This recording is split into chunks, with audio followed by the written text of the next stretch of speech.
یہ جو کہہ رہے ہیں نا فرشتے کو پکارا، میں کہتا ہوں جن کو پکارے، اچھا فرشتے کو پکارے، اچھا انسان کو پکارے، یہ شرک ہے، یہ شرک ہے. بالکل شرک. تو وہ جو روایت پیش اب کر رہے ہیں دیکھیے قرآن کہتا ہے، میں نہیں کہتا، میرا فتویٰ نہیں، ان الذین تدعون من دون اللہ، جو لوگ اللہ رب العالمین کے سوا کسی کو بھی پکارتے ہیں، لن یخلقوا ذبابا، ارے تمہاری مدد کیا کریں گے، وہ تو مکھی بھی نہیں بنا سکتے.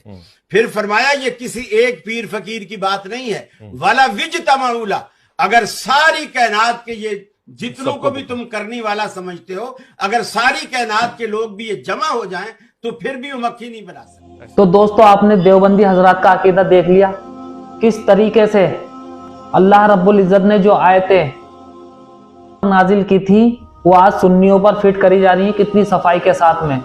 سنی علماء اکرام نے کتنا خوبصورت ان کو جواب دیا ہے. آئیے دیکھیے پورا ویڈیو، چھوڑ کے نہ جائیے گا، اور اگر ویڈیو ہماری اچھی لگے تو ایک لائک ضرور کرنا اور ہمارے چینل کو سبسکرائب کر کے ہی جانا. دوستو آئیے دیکھتے ہیں پورا ویڈیو. ہمارے یہاں پر جو ہے وہ اولیاء کرام سے مدد طلب کرنا یہ ایک نظریہ ہے، یہ ایک عقیدہ ہے. تو بعض لوگ اس پر اعتراض کرتے ہوئے کہتے ہیں کہ یہ تو شرک ہے، اور دلائل وہ بیان کر رہے ہوتے ہیں کہ جو بتوں کی مذمت میں ہے. اللہ اکبر. اب یہاں پر ویسے تو وعید یہ ذکر کی گئی ہے کہ آخری دور کے اندر ایسی قوم آئے گی کہ جو بتوں پر نازل ہونے والی آیتیں مسلمانوں پر چسپاں کرے گی، اولیاء کرام پر چسپاں کرے گی.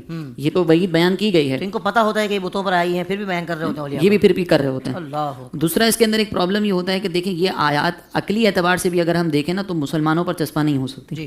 وجہ اس کی یہ ہے، پہلے آپ یہ سمجھیے گا کہ شریعت مطہرہ کا جو حکم ہے جب کسی صفت کے ساتھ کسی علت کے ساتھ بیان کیا جائے تو وہ اسی چیز کے ساتھ مقید رہتا ہے.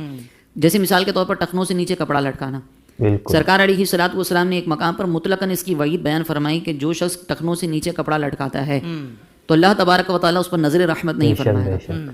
تو صدیق اکبر رضی اللہ تعالیٰ عنہ نے عرض کی کہ حضور کبھی کبھی میرا تہبند جو ہے وہ ٹخنوں سے نیچے چلا جاتا ہے، لیکن اگر میں اس کا دھیان رکھوں تو اس کی حفاظت کر سکتا ہوں. تو سرکار علیہ السلام نے فرمایا صدیق تم ان میں سے تھوڑی ہو جو تکبر کی وجہ سے ایسا کرتے ہیں. اگر ابو جہل کرے تو وہ وعید کا شکار ہے، اور ابو بکر سے سرزد ہو تو ان پر کوئی ملامت نہیں ہے. اللہ اکبر. وجہ کیا ہے؟ نیت. نیت. اب اسی طریقے سے آپ دیکھیں کہ اللہ تبارک و تعالیٰ کے علاوہ کسی اور سے مدد طلب کرنا، ایک طرف بتوں کو ماننے والے ہیں، ایک طرف اللہ تبارک و تعالیٰ کے ساتھ کسی کو شریک ٹھہرانے والے ہیں. تو جو آیتیں اس عمل کی مذمت پر ہیں وہ آیتیں آپ مسلمانوں پر نہیں لگا سکتے، کیونکہ یہاں پر دونوں کی نیتوں کے اندر فرق آ چکا ہے.